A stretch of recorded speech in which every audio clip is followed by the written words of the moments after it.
It is Parallel Frequencies with just Blane and Coco and all of our freaks out there. You can see my energy. You can hear it. It is Freaky Friday, Coco. I am excited. Yeah. Let's go. Friday.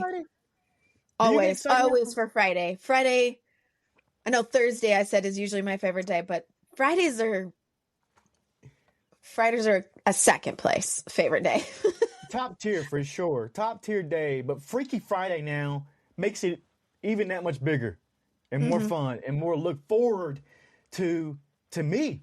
Because we get to talk to the freaks. The freaks have been talking to us. We get to jump back in and check out some of their comments, whether they're nice, whether they're mean. We like them all. We like them all. But I do like the good energy that's coming through. And I've been seeing a lot of it here lately. Good. So good. Yeah. Come on to be kind. Why not? Why not be kind? If you can be anything, be kind. Right? It's not that hard. Is it? No. Is it really that hard to be nice? I don't think so. We've had comments about my looks, my scraggly beard, my long. We've had some comments about that. And I'm like, you know what? Sure. If you're here for my looks, then you're here for the wrong thing, right?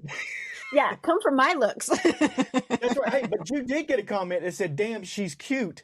And I'll say that that's the kind of energy we like. Don't talk about me being scraggly. I'm all right with that, but I'm still on the debate whether they were talking about me or they were talking about Uma Thurman and Kill Bill on that one.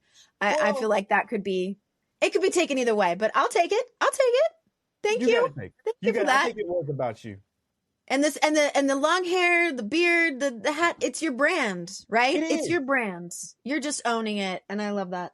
It's recognizable. And we'll go through and see what other people out here are saying. But I got some great comments pulled up here. And let's start with this one because we were talking about Ted Lasso and how kindness, I think I said something along the lines of, we were talking about kindness is not a weakness. And somebody says, WTF is this guy talking about? Kindness is weakness. And another one says, he's still on the sheep scope. And then I see at Practically Magic Podcast. That's you. You jumped in there and you said, we'll see about that when all the ladies pick the genuine nice guys to make new generations of humans with. I love that. Sometimes I pull it out.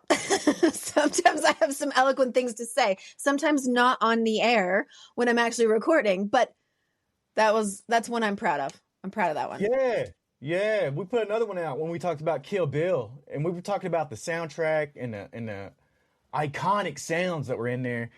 And at Steel Paradox hit us and said, I think more of Young Buck sampling it, to be honest. I love this comment because I had forgotten about the rap song Bang Bang by Young Buck back some years ago. I don't want to start guessing how many because I bet it was way more than I think it was.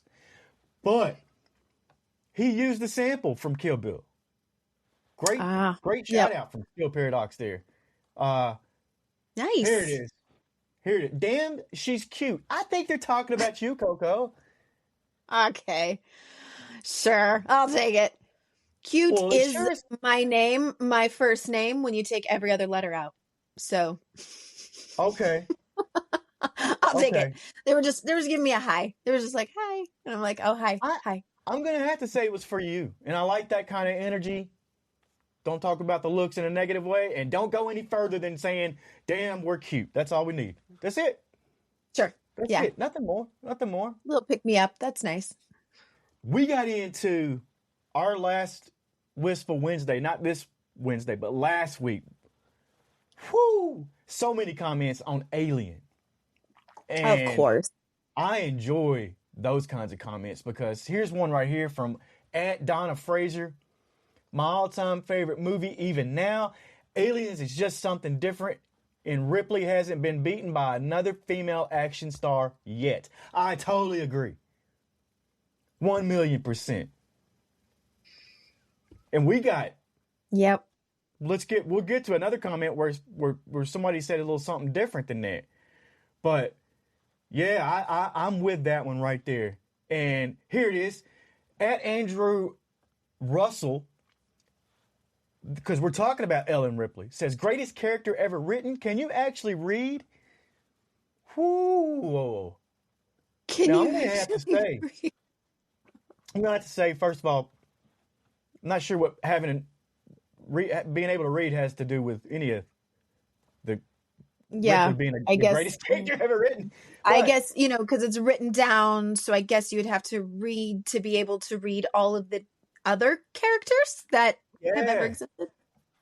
I'm not sure, but Okay. I think that Andrew Russell is mistaken still. I hate to Yeah. be the one to tell you, but you're wrong. And we're welcoming to all the opinions. Opinions don't have to agree Yeah, with ours, but yeah, you've got your yeah. opinion, and that's great. Good for At you. least Andrew was nice about it. And then here's Yeah. at Permut, Permut8. Alien, in all caps, is the greatest film I have ever seen, let alone the scariest. A fucking masterpiece. Don't care for any of the others in the franchise. Alien is all I need. Anyway, good review by you both. I love that kind of feedback too. Aw, thanks. But I do have to say to at Permit, please give the other films and the TV show and the franchise a chance. Because if you do, oh my goodness, your universe and your alien world will be opened up so much more. And you'll have a whole lot more than just the one film to go with. Sure, they're not all that level, but I don't think they have to be to start filling in some of these gaps and making this universe that Ridley Scott's put together for us.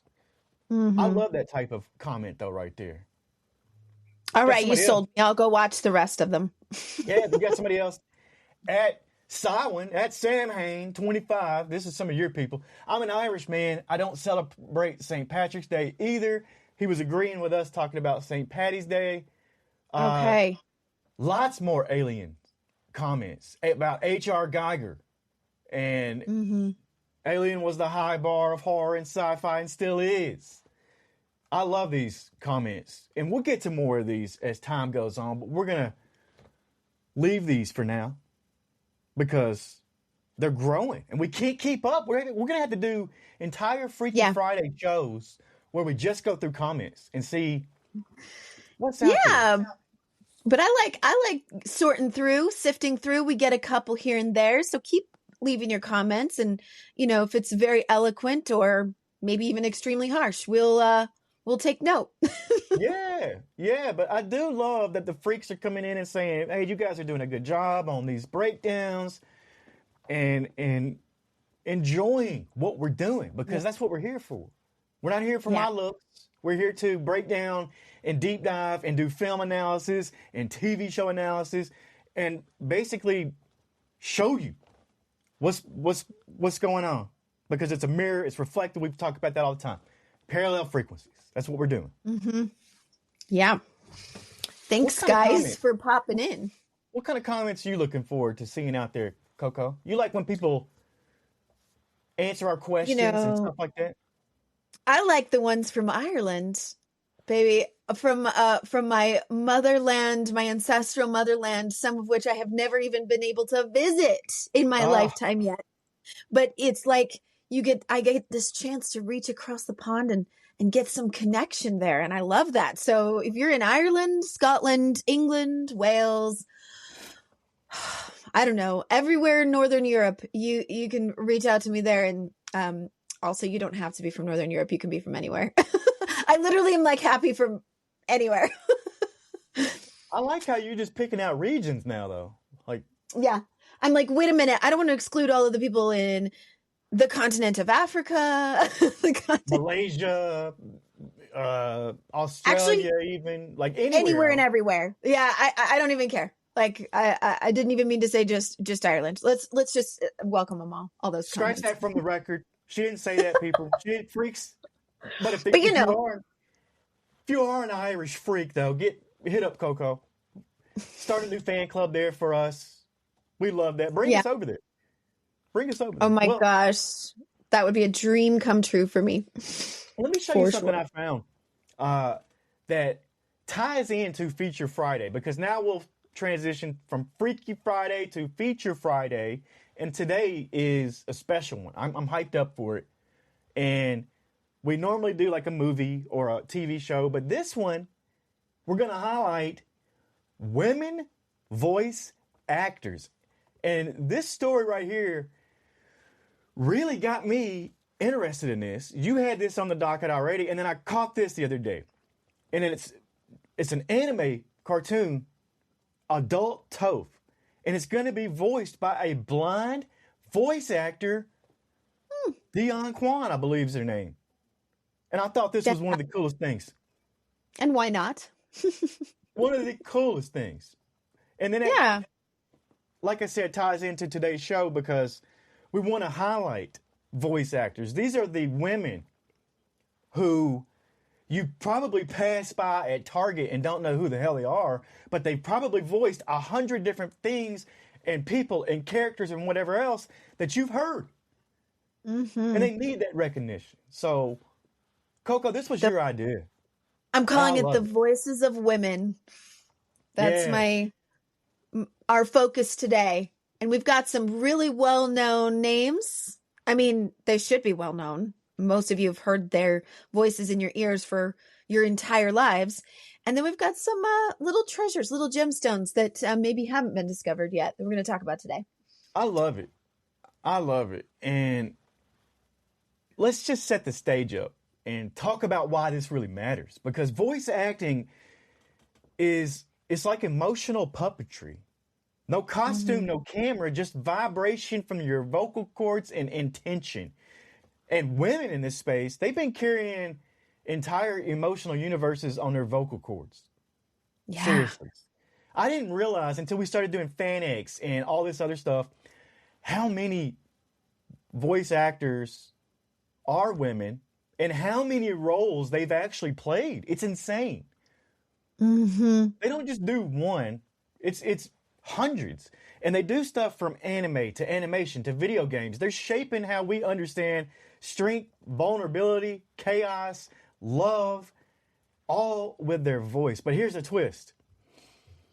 Historically, they've also been asked to fit into boxes, make it cute, make it soft, make it less threatening. Meanwhile, they're out here playing warriors, villains, gods, and broken heroes. That didn't really connect, you know. That's some tension, but that's where the real story lives. I just think that the impact that they have made, and I haven't even named one person off yet, and we'll get into who it is, but I just want to set the stage and say that this is not an easy thing, once again, for women to break into, or anybody. Voice acting's hard. Yeah. And much credit to all of the anime voice actors in the spectrum of different types of acting doing that kind of work.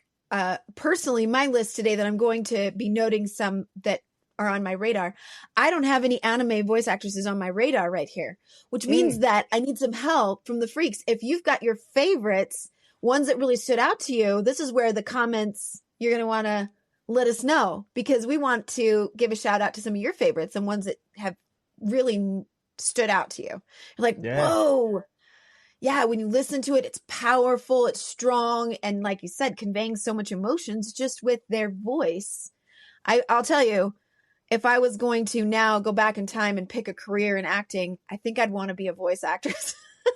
I used to love to play with my voice. I used to love different dialects and different tones and different things. And now I'm like, sounds like the perfect career. You don't have to get hair and makeup. You don't have to go on location. Just show up in the studio and do your thing. I think it sounds fantastic. You can put a voice studio in your house.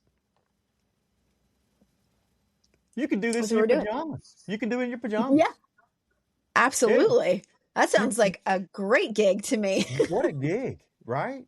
I mean, that's not to say that they don't work hard. Yeah, absolutely. And they definitely do. And I just want to throw out there that we're going to have two powerhouse voice actors on this episode right here. From some interviews we did at FanX, we got Erica Schroeder and Ryan Bartley. And I love both of these women. They were incredible to talk to. They're incredible at what they do, but we're going to get to that. And stay tuned. Yeah, so they don't just perform characters, they understand them. And that's the difference. You can feel that. Every single one of them. Every character they play got a different feel to it.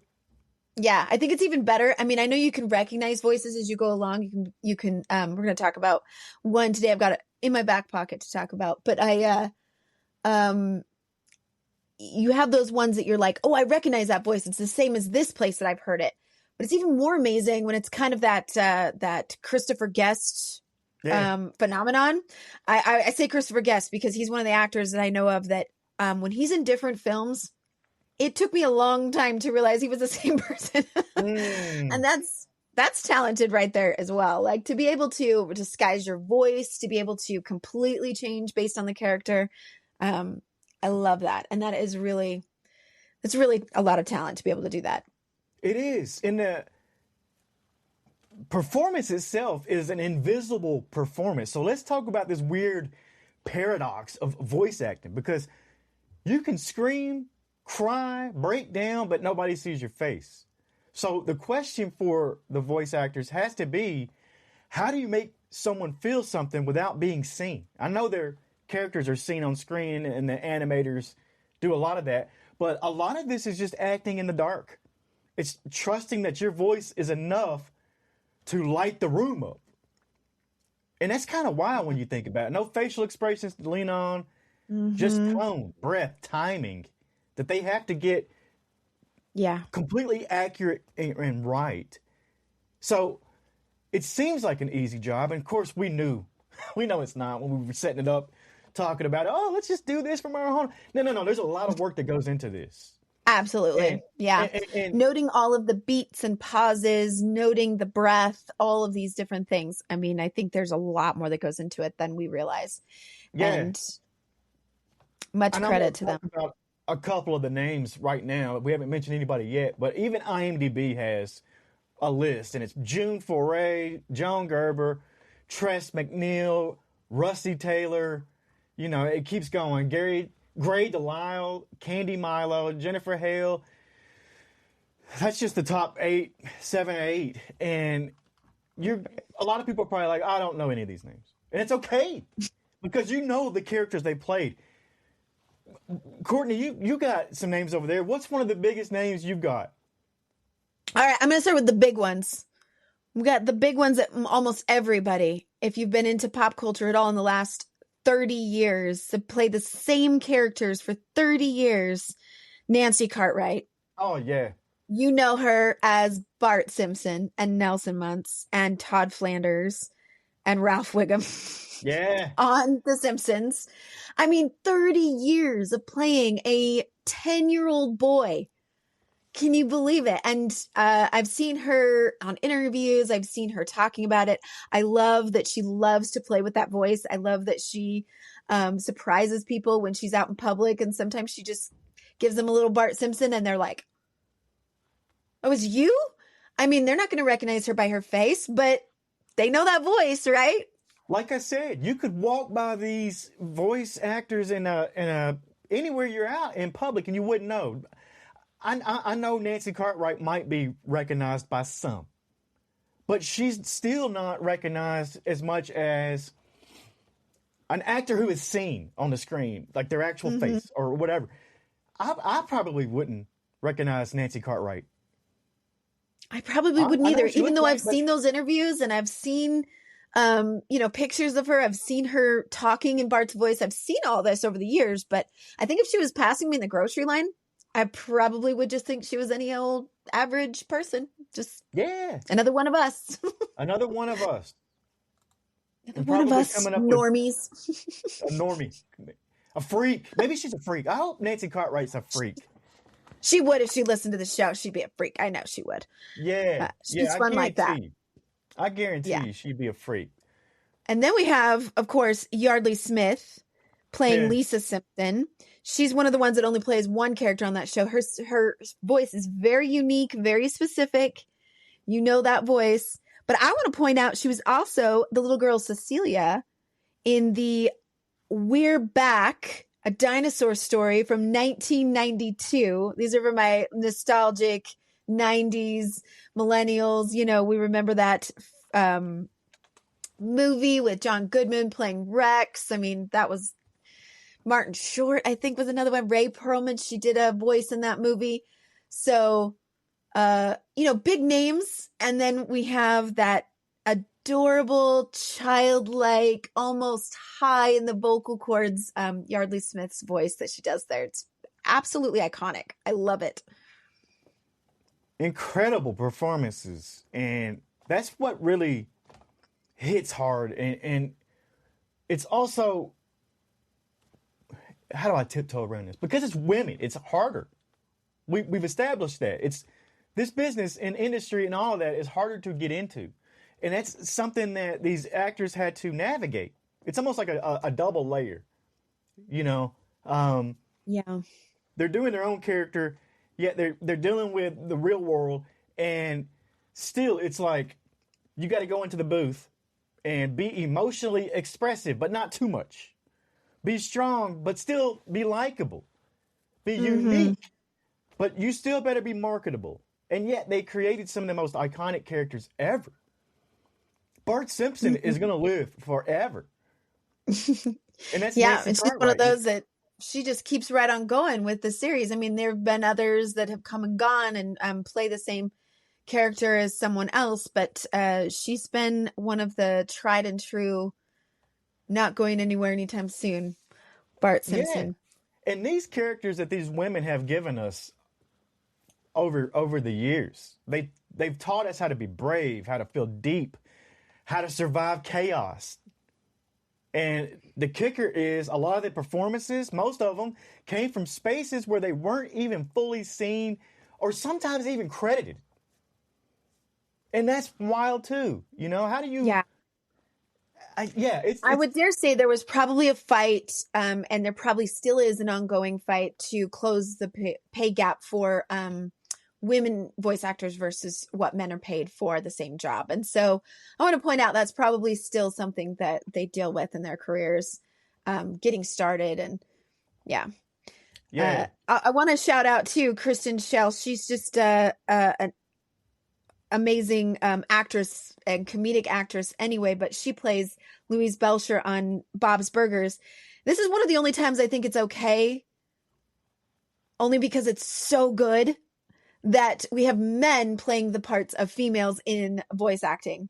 Because you have Dan Mitz, who plays Tina Belcher, and John Roberts plays Linda Belcher in that series.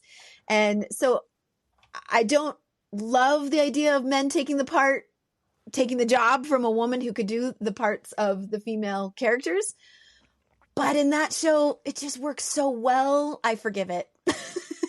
You have to kind of, Just have to mention it. Just have to mention it. Yeah, you have to kind of forget it because, it's just too perfect. Yeah, and it is. I mean, Linda. How many times a day do I play the part of Linda Belcher with my own kids and go, aw. Now let's get to two of these interviews that we've done with some of these voice actors and ask some of these questions that we've talked about. And you might not recognize the names. Erica Schroeder. I do. And a lot of people at FanX and stuff like that do. And once again, we went to FanX with Promise to Live. We'll get into that after, and I'll give you the feedback and what you got to do for that. But Erica Schroeder, you don't know the name, but she's been in.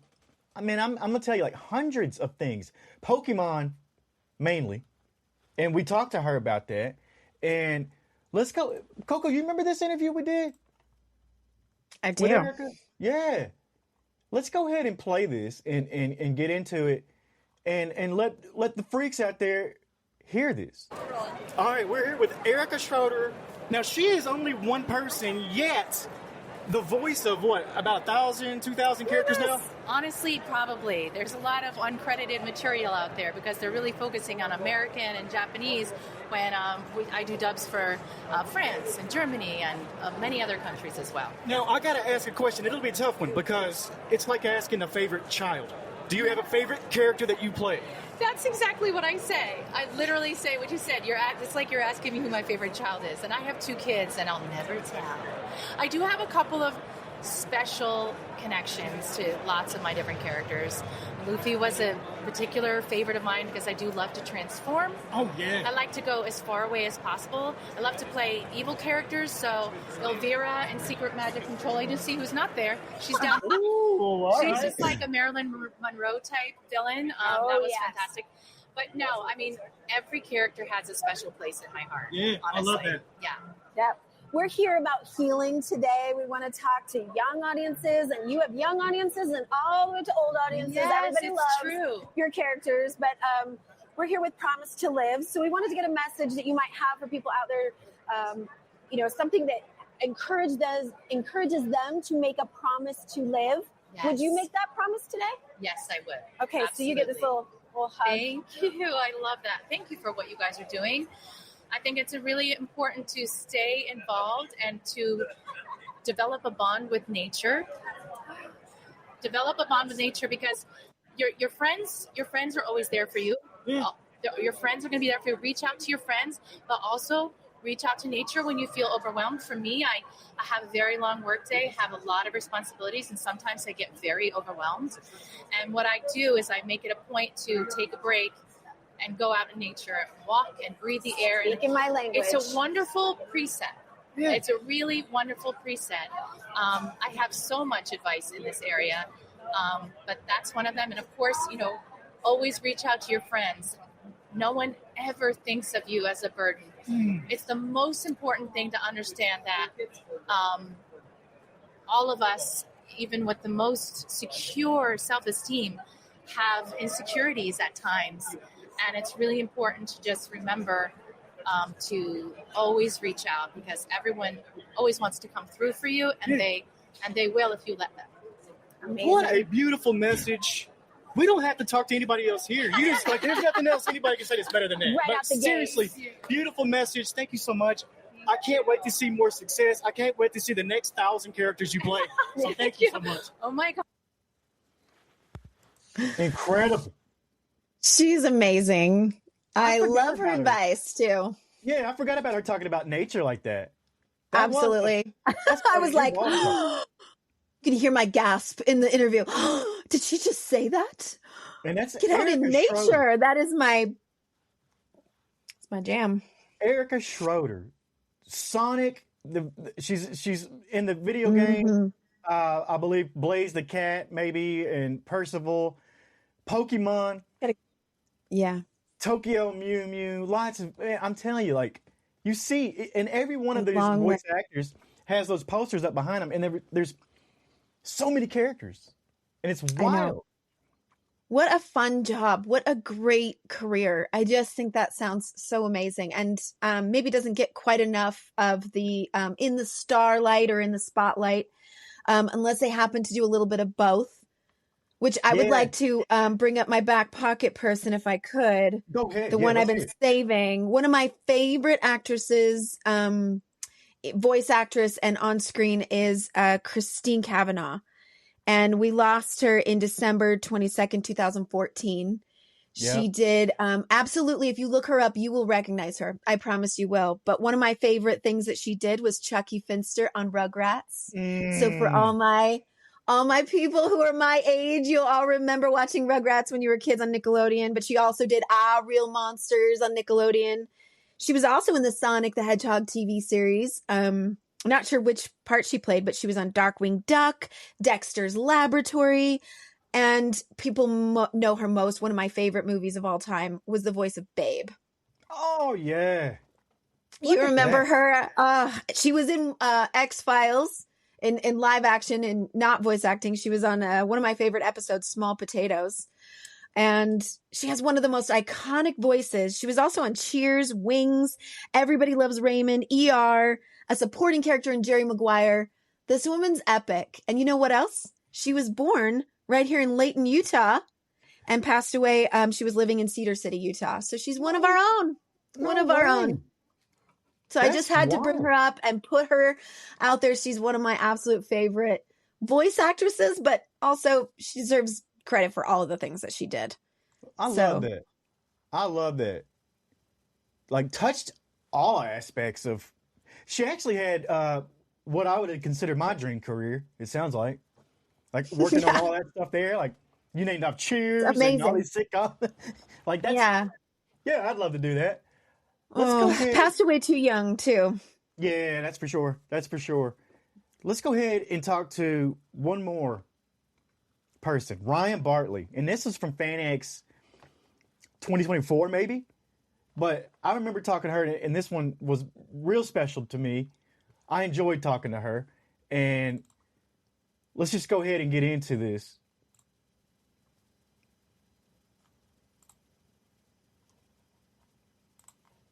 That's the wrong one. Hang on.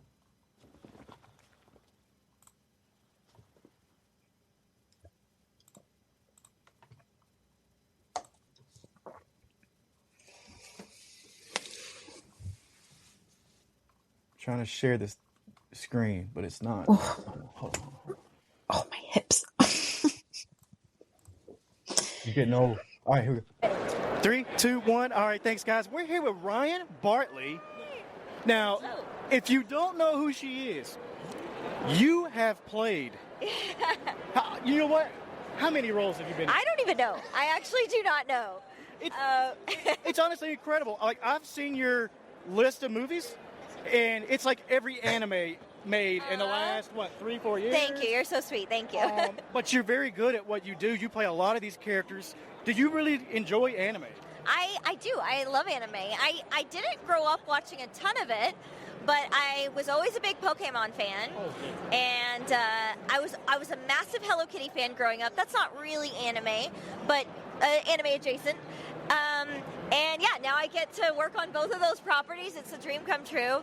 But yeah, I'm just super grateful. And I was always a big fan of Miyazaki movies. Miyazaki. Now, like Princess Mononoke. That's Miyazaki, right? Yeah. One of my favorite. Well, okay. So I think as a kid, my favorite was Kiki's Delivery Service, but I don't know. It might be Spirited Away now. And you're part of. Are you part of Kiki's? No. Oh, that's a different Kiki. You're in Kiki's something, but that's not the same Kiki from. Oh, you know what? That's a different thing. That's a different Kiki's. Yeah. Yeah, but you are. Good memory. Good. I own it. But you got to also mention Howl's Moving Castle. Yeah. That movie's incredible. I'm working on a project right now, the Witch movie project, and we actually break down Howl's Moving Castle. I got a local witch. And me and her are doing a podcast on that. Oh my gosh. So when you bring it up, I'm like, oh my gosh, I know this stuff. That's very cool. No, that's awesome. But we were in the same boat. It was like, we didn't grow up with anime. It's polarizing. It's either you hate it or love it, which I'm like, why? I love it now. I do too. And I think it got a bad rap for so long. Yeah. That people didn't like it, and it's like, oh, well, I don't like it either, but you never watched it. Well, there's also when I was a kid, it was harder to find. Now it's everywhere. We have so many different ways to watch anime, and you can find even Disney Plus, like Hulu, Netflix. Every platform has a Crunchyroll. Yeah, Crunchyroll, of course. But back then, it was either Sailor Moon or Pokemon, or that's it. Or you had to find a VHS tape that was a bootleg version of a bootleg version. That's what I heard. Yeah, that was maybe even before my time, but that's what I've heard about, the one episode per VHS tape era. Oh, yeah. Now, how did you get into this? Is this something you dreamed of? Did you want to be a kid? You know what? I've been interested in voiceover since I was a kid. I actually started as a tween. I was working for Radio Disney because they use real kids to do their promos and their commercial spots, So that's kind of how I started. But I always really wanted to do cartoons, and I loved cartoons growing up. I was into Rugrats and Rocko's Modern Life, Hey Arnold, Rocket Hour, that kind of classic Nickelodeon stuff. Yeah, I loved those things. So I just always dreamed of doing cartoons, and I studied really hard and started taking classes on how to do cartoon voiceover, which is very different from other kinds. But yeah, that's kind of how it started. I wanted to touch that because a lot of people think, oh, I could do that. I could be a voice actor, but there's a lot that goes into it.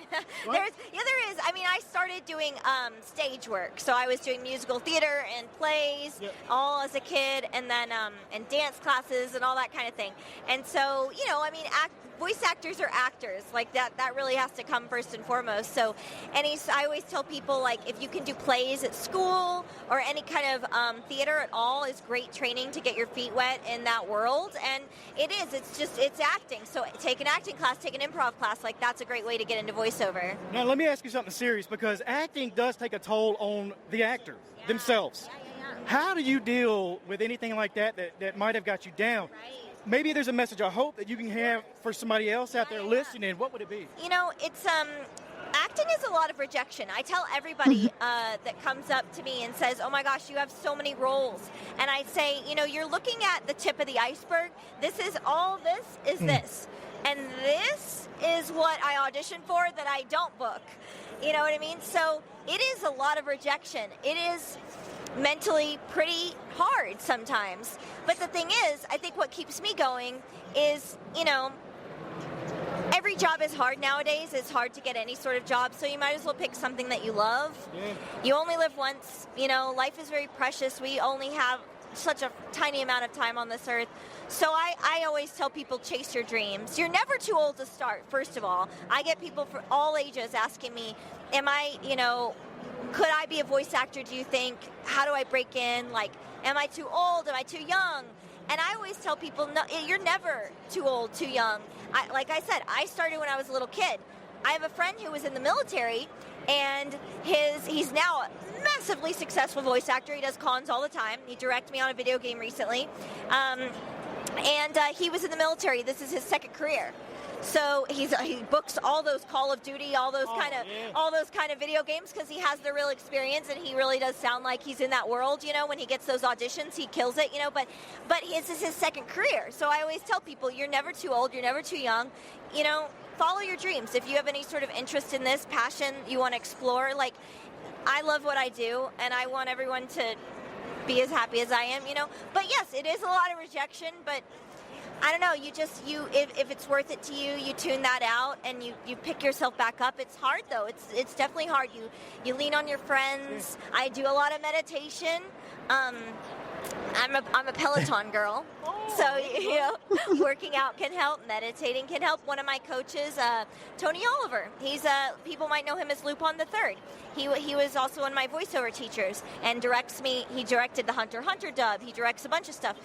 He tells people, you know, if you're religious, prayer can help. You know, there's so many different things that people can turn to help them in those dark times. But you know, you find what works for you, and you just keep fighting, and you never give up. You know? Realize there's tomorrow. There's always a tomorrow.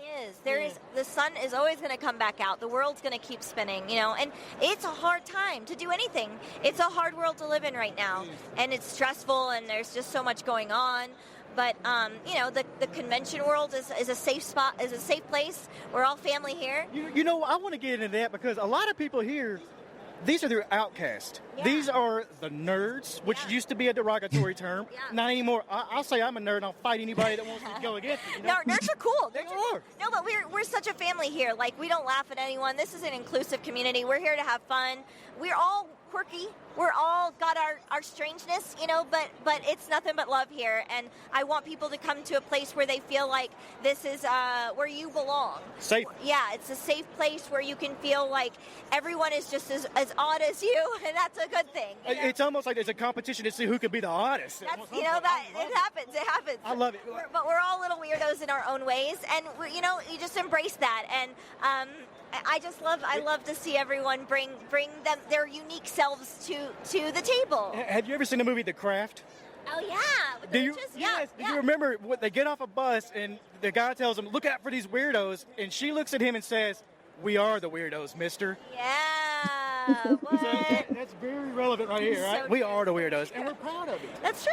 Let me ask you. Let me get out on a happy note. What do you have coming out now? You got a video game? You got what's big? What are you looking forward to? Talk about? What can I talk about? That's the first question. What can you actually talk about without getting in trouble? No, I have to shuffle through my brain. Like, what is out? What's been announced? I know I have to be careful. I will say, I played a lot of people don't know this. I played the little Ghostbusters. I'll show you. In the Frozen Empire? Yes, the Frozen Empire. They're these little guys. You remember the little mini puffs? They're called mini puffs. That's their official name. Yeah. That was you? Yeah. It's not just me. There's a bunch of us that did it for this movie. A group of us did it, but I'm one of them. That's gotta be fun. And this is now streaming, I think, on Netflix. Yeah. And it's also on Blu-ray as of pretty recently. So I'll give a shout out to Ghostbusters Frozen Empire. I love that. We actually talked to Ernie Hudson, and he said he had so much fun making that movie. He hopes there's another one. Oh, yay! No, that's great to hear. Would you be a part of another one? Oh my gosh, yes, in a heartbeat. It was so fun. No, I Call love her. the little mini pups. They're so cute. No, we had a blast working on that. Call her for the next one, and I want my agent fee. There you go. Get that. Thank you so much. No, thank you Yes. guys. Well, thank you guys. Yeah. How fun was that? Amazing. Yeah. I forgot how good that interview was. That was from 2024, like I said once again. So none of that stuff is actually new. It's been out. I do like how she threw Disney under the bus and admitted to their child laboring because she was working as a kid for Radio Disney. And they've been doing that's a time-honored tradition. Disney. No, but she was great and answered a lot of those questions that we've already kind of talked about, how hard it is and the struggle, the tip of the iceberg. She's got 1,000 roles, not really, but who knows? She might have been rejected for 10,000. That's got to be hard. Yeah. But just knowing that means like, hey, if I'm getting rejected, I'm on the right path. I'm Absolutely. getting rejected maybe 5-10 times more than I'm going to be booking or getting it. And that's just part of the process. It's part of it. So check that box and you're doing great. Yeah, absolutely. And watching that interview back, it made me start thinking, I'm like, you know what? There's something almost spiritual about voice acting. It's like Ryan Bartley or Erica, it's like they're lending out their soul for a few hours to let it live in somebody else or something else. And the audience, they don't ever see the actor. We just feel them. That's the difference. It's a different kind of fame. It's invisible but unforgettable. And I don't know, it's almost like Ryan and Erica and all these other women that we've talked about. It's almost like they are unsung heroes because they're unknown. But if they start talking, it's like, oh my gosh, everybody's going to come to them. They know that voice. And that's wild. I want to throw this out there to the freaks and ask, what voice out there, give us somebody that we didn't talk about that has changed your life or is a staple in your life. And let's build a list. Let's build a list of the best women voice actors ever and our favorites. I love that. And I think we could put that up somewhere. What do you think, Coco? Yeah. Don't forget about those that do narration for audiobooks, things like that. I'm going to give a shout out to Mary Jane Wells. Narrated a book I loved to listen to on audiobooks called Anima Rising by Christopher Moore. Christopher Moore is a fantastic author, by the way, if you ever want to read something hilariously funny. He does a great job. But her as a voice actress, she won awards for doing that book, narrating it. And I took note of her because I've listened to a lot of audiobooks, but as I'm listening, I have never heard anyone switch characters so beautifully, because a lot of times they're narrating a book that they have to play every part when they're doing an audiobook. So a lot of times, when you're listening to a romance novel and it's like a guy's voice who has to somehow be the girl and you get that, and you're like, ew, that ruined it. But not her. She did every character so different that I knew I was listening to the same person, but in my head, they became different people. And I thought she was so amazing. I started following her on Instagram, saw that she won some awards for that book. It's right there in the bottom, 2026 Audio Award that she got for that. Nice. And this is her right here at Mary Jane Wells Stories. Yes. Go follow her. Go check her out. I mean, these are like unsung heroes, right? You're not going to see her name on a lot of things or, up in lights, but she deserves credit for what she did because she's amazing. I'm going to hit follow right there. You know what? You should reach out to her. Let's talk to her on the show right here. Let's get her on I here. would be see, that would be me like fangirling about, because I really, really did love her work so much. I want to talk to her. Let's reach out. Maybe she'll see this show. If she does, Mary Jane, will you please come on and talk to us? We'd love to talk to you and give you the flowers that you deserve. Metaphorically, of course, because I don't have. But no, I really do want to do that.